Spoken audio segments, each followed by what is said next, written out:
Are you familiar with the idea of paper trading? If you are, do you know that there are some serious drawbacks to paper trading as well as advantages? If those are concerns that you have, stay tuned. I have some answers for you.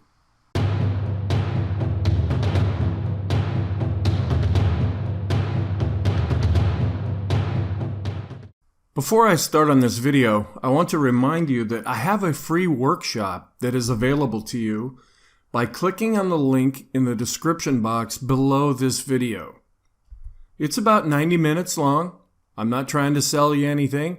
I'm just trying to offer you some insight and different ways that I think, and to help you possibly think in different ways yourself. The coverage includes a lot of different areas. Of course, I talk about the financial markets in general and a little bit about the stock market itself. I also cover sports. I'm a big fan of sports. Music. I've been playing music since I was very young. And I also talk about professional and personal relationships.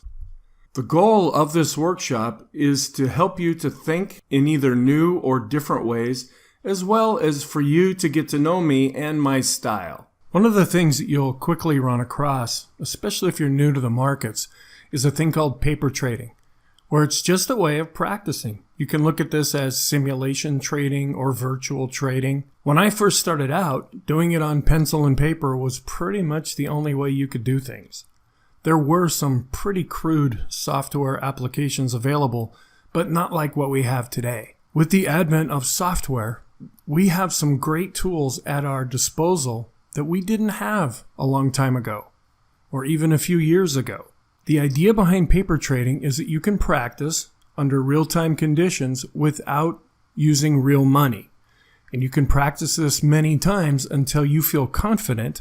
And then when you get to the point where you have consistent confidence in what you're doing, then that's when you go ahead and try it with real money. Some people don't like this idea. They think paper trading is bad because nothing can replace using real money. And that's one of the drawbacks that I'll talk about here in just a minute. But the idea is to understand the concept. You're trying out something new. You're not really sure how it will work. So you just want to draw it out on paper or on a computer just to see how things go. Anytime I'm learning a new strategy or testing an old strategy to see if there's a better way of implementing it, a lot of times I'll actually write this out on paper myself.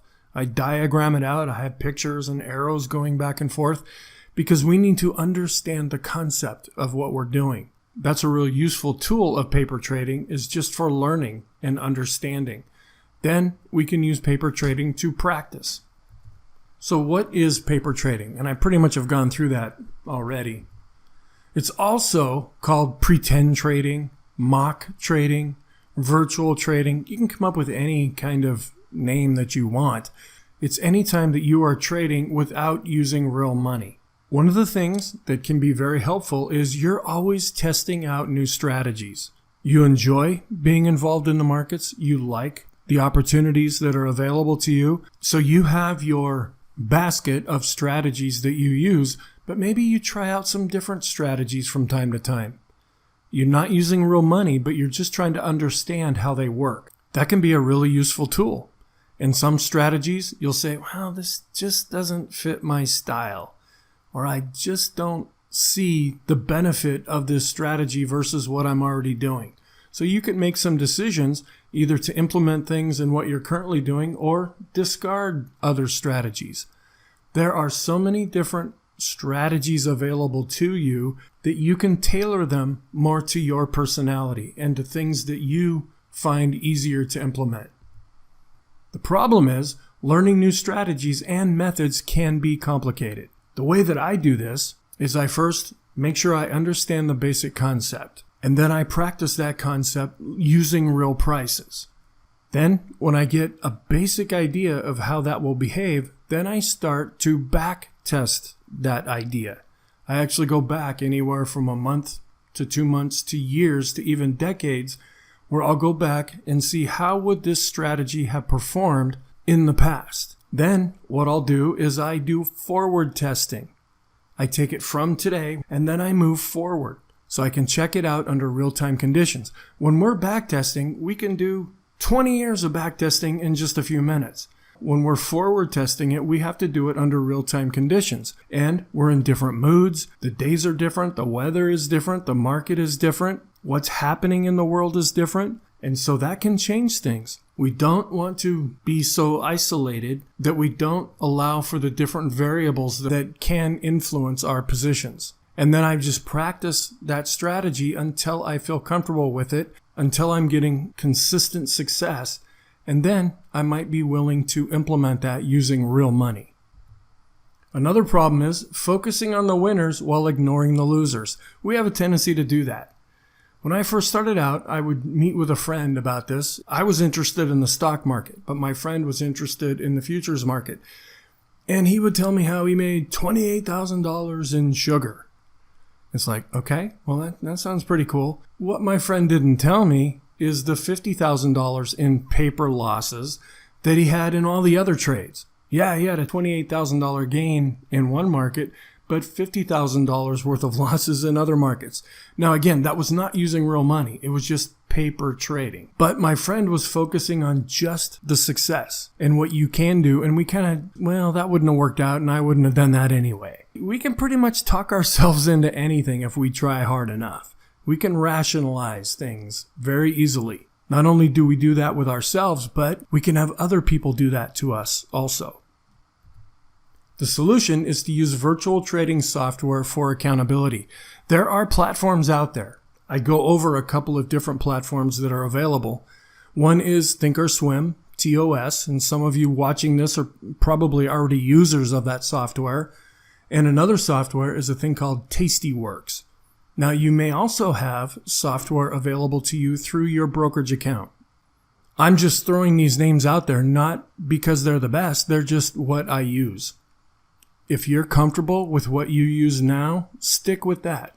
There's something to be said for familiarity. Yes, we need to learn things, but we need to use what we're comfortable with, especially when we're trying something new. It's one thing to learn how to drive. It's another thing to learn how to drive in a car that you've never driven before. So now you have two learning curves that you're trying to overcome. The idea here is use what you're comfortable with, and then you can start using other software along the way, and then possibly use both or gravitate from one over to the other. When I'm using software, I call this virtual trading. We're doing everything as though it was real. Think of it like a flight simulator. It's like you're really flying an airplane. Everything is real. Everything is the same. All the conditions are what they would be in real life. The only thing that's different is you're not using real money. And we're using this as a learning tool. So there is very powerful free software. The two software packages that I mentioned, Thinkorswim or Tastyworks, you have to set up an account. Thinkorswim is through TD Ameritrade, and Tastyworks is through an outfit called Tasty Trade, where you do have to set up an account with them in order to use the software. You don't necessarily have to fund these accounts, but you do have to set up accounts. And these can be real monster programs. They have a pretty high learning curve. I use both. Some of you may find this overwhelming because there is a lot to learn. Decisions are made in real time without using real money. That's the key, and that's the big difference. It's just as though you were using real money, but you're not. That's how things have changed. I would write this out in pencil, and pencils have erasers. I would print out books of different strategies and different things that I would have done. And those that I wouldn't have done so well on, I'm like, okay, I wouldn't have done that. Or another mistake that people make is they use hindsight as though it is foresight. So you're thinking, well, at that time, this is what I would have done, knowing what I know now. That can be a real mistake because you're not using a real genuine environment at that point. This virtual trading can be very great for learning and for accountability since it keeps track of winners and losers. One of the things that I mentioned that people need to overcome sometimes is they don't have a lot of time to invest in the markets or they don't really understand the markets. The third reason is they don't have a lot of money. Well, if you can set it up using this different software, this keeps a track record of what you're doing. And these are under real-time conditions. And let's say you don't have any money. You can go to somebody who does have money and say, these are my results for the last 6 months or the last year or the last 5 years or however long you want to use to evaluate yourself. They can look that over, knowing that there's objectivity in these results. These aren't doctored. These aren't played with. They may be more inclined to work with you. And then you come up with some kind of an arrangement between you where you might split the profits 50-50 or 80-20 or whatever agreement you decide upon. Some of the drawbacks are you can't replace using real money. There does come a time when birds need to step out of the nest. There is a time when pilots have to really fly an airplane. There is a time when investors really have to jump in with real money. Over the years in the classes that I teach, I would teach this method and then people would start practicing and then they would just treat it like monopoly money. They didn't really give it the respect that it deserves. It's like, oh yeah, I've got $1,000 going here and $1,000 going there. That was completely the wrong way to approach this exercise.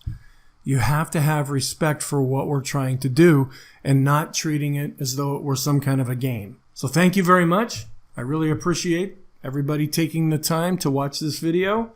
Please click the like or dislike button in the box below. Please leave any comments, both positive or negative. Also, consider subscribing to this channel. It will really help things grow. And if you click on that little dingy bell, you'll be notified anytime I post a new video. Please access the free workshop that I talk about at the beginning of this video.